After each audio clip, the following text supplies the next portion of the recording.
Hey, what's up, everybody? This is Anton from FinanceNoobs.com. And today we were supposed to talk about building on your credit. But I'm going to change that up a little bit because I want to talk about what's going on in the financial markets. And the reason why I'm going to do that is because I'm going to mix and match certain subjects and to see what actually gets listened to and what doesn't. And the one thing that I've noticed in this market is that it's very volatile. I mean, it doesn't take a genius, but there's a lot of volatility in the market, and there has been for the last few months. And if you didn't invest into the market when it was in December, and you have been investing for a while, you're just not too sure how to invest or when to invest, I believe you missed your chance. But don't get all crazy and start investing now. $1 million. Take your time. So when we invest, we should always be trying to look for a bargain. Cheapest stocks, cheapest mutual funds. By the way, I love mutual funds. I think mutual funds is the best way for a beginner to start investing, and then from there you can progress to other things. But we should be investing when the stock market is plummeting or is going down, and while everybody's trying to pull out their money, you should be trying to invest more. Now, the one mistake that many people do is they see their stock plummet 30%, 40%, 20%. And it all depends if you should pull out your money or not. But I really recommend you should never ever do that. The only time that you should, and there's only one exception to that rule for me. The one exception to that rule is, the company's in financial trouble. The company's about to go bankrupt. That the company has really no future and everybody's just like, I'm out of here. It's really rare when you actually see a stock like that, because usually a stock would do that and not a mutual fund. For instance, in December, Apple decided to hold back their, I believe it was their revenue chart of how many iPhones are going to be sold, iPads, and so on. And they said they're going to put it all together in one chart, and everybody got nervous. And Apple plummeted about 35%. 35%. It all depends when you invested. And everybody lost. I know a lot of people that lost their minds. I know people that actually started selling the Apple stock. Now, my question is, why? Why would you pull out your money from a stock that that's actually pretty okay?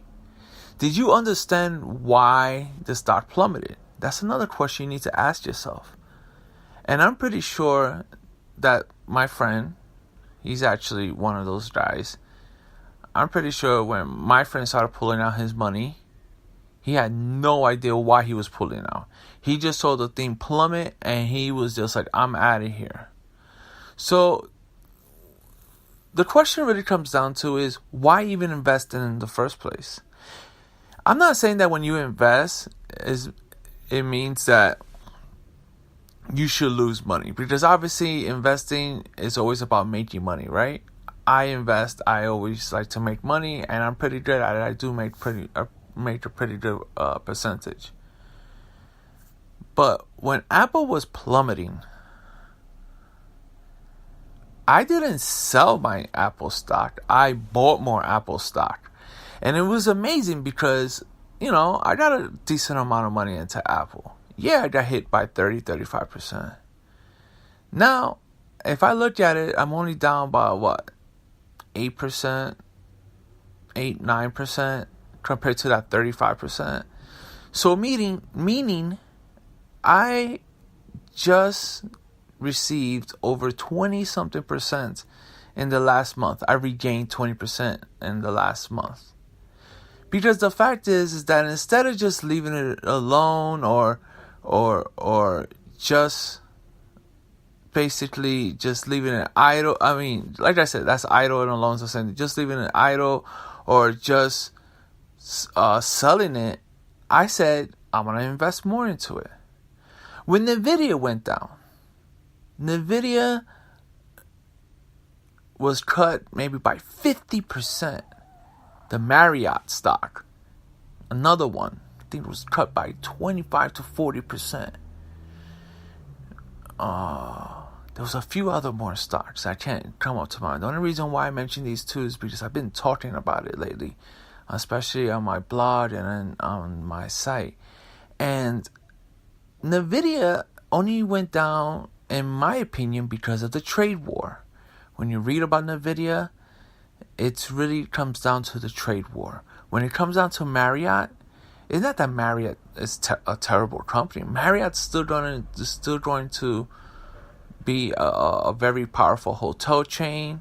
They're actually combining all their chains together. I mean, all their hotels together into one credit card. I mean, like, they put all their credit cards into one credit card. They're trying to make like a one system Marriott. Instead of it being SPG, Ritz, Marriott, they're going to put all those things together. And Marriott has a future. And when I saw that they were so undercut and they were such a low price, I went ballistic and I started buying Nvidia stock and Marriott stock. And matter of fact, the Nvidia stock, the other stock was Match Group. But let me continue with the Nvidia Marriott. I went and I bought Marriott stock and I bought Nvidia stock. And I went crazy. Just kept on buying. And the reason why I did that is because it's really undervalued. And it's actually undervalued at this point right now. In my opinion, I believe it has so much potential of growing. As a matter of fact, it grew about 8% in one day just recently. I believe it was 2 or 3 days ago. And you need to understand, when there's a trade war or certain circumstances that could actually be fixed, you should invest. Because it's not like the stock decided to plummet because the numbers weren't doing well or the future don't look good for it. It was because America is fighting with China in this trade war, and people are losing confidence in the markets in China, and they want to hold their money inside their pocket. So meaning, when we were in a recession, a lot of people stopped spending on regular things. And for Nvidia, the largest market was in China. So that was the reason why the stock was low. When it came to Marriott was because there was that internet theft where 300 user passwords were taken and all this information, and people got nervous. And yes, it's a really bad thing. But is it going to make Marriott collapse? No way. It's not. Not at all. It's going to make it collapse. People still going to keep going to Marriott because it's actually a pretty decent hotel chain. Except for 4 Points, Sheraton's. I really dislike them. But that's like the only one for Marriott that I really disliked. But let's be for real.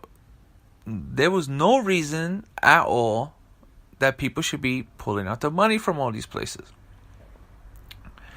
Now, when it came to Match Group, I have no idea why Match Group is so volatile. I'm still trying to figure out why sometimes it could be high and it could be low. But I noticed that it's been improving for the last 10 years, but it has been improving for the last few years, every single year. And for whatever reason, in December, a whole bunch of people sold Match Group. And I was like, what are people doing? If anything, Match Group should be much higher because more people are going to online dating. People are not really going out anymore to bars, clubs, and all this place to meet women. They like to meet women online now. Everybody's becoming more antisocial, and and online dating is starting to become the new norm.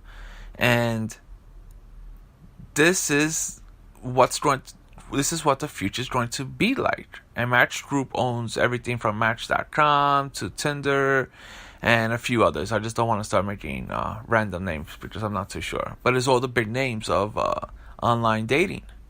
So when I saw that stock for a very low price, I went and I bought it. I made 25% in a month from Match Group. We need to start paying attention to stocks and mutual funds that are underpriced. And this is the reason why I'm creating my site, my podcast, my newsletters. Because the reason is that I want to help you. I believe if I can help just one person, I have succeeded. I don't care if it came all out of my pocket and that person did not even donate $1. It's the fact that I want to help you. I want to be able to tell people, well, not even tell people, I want to be able to show people how to invest, how to do the stock market, how to use your credit, how to get the best credit card, how to just get the best bank that you could possibly can. And I'm very into privacy also. And we're gonna get into privacy. And this all matters to me. And I would like if more people were similar to what I'm doing, but then again, I really don't, if in a sense, because then you guys are, they might try to, switch it up on me, and then I have to learn something new. Nah, I'm just playing. A lot of people won't do what I'm doing because it might seem a little bit risky, but in reality, it's very safe, in my opinion, because I wouldn't be doing it. I make money every single year through investments. I make money through the stock market, through everything. And I'm going to teach you a whole bunch of different things that will make you financially independent. I promise you. I will make a podcast about credit this week. This was most likely like an extra podcast that I wanted it to do, because I really needed to talk about investing today, because it was really getting to me and I really wanted to talk about it and get it off my chest. I was ready to talk about it today, and I said, you know what, I'm going to do it. And once again, I would like if you're listening to my podcast to participate. Please send me questions. Send me questions on my website. If you send me questions on my website, send me questions on my Twitter account, send me questions on my in my email. All you have to do is look for financenoobs.com. financenoobs.com. And you will be able to find a way to contact me. Even my Instagram. I don't even really like using Instagram, but you could even send a question there. And be like, hey, can you explain this on your podcast? And I'll be very happy to do it. So I'm running out of time today. And I would like to say thank you for listening to my podcast. Today's podcast. In the next few days, I'm definitely going to be talking about credit. I promise you. I just wanted to talk about investing. And thanks again. This is Anton from financenoobs.com. You can visit my Twitter account. I also have Finance Noobs. And you also could see. You can also contact me on Instagram, Finance Noobs. Okay? You have a great day and have a good one, guys. And happy holidays.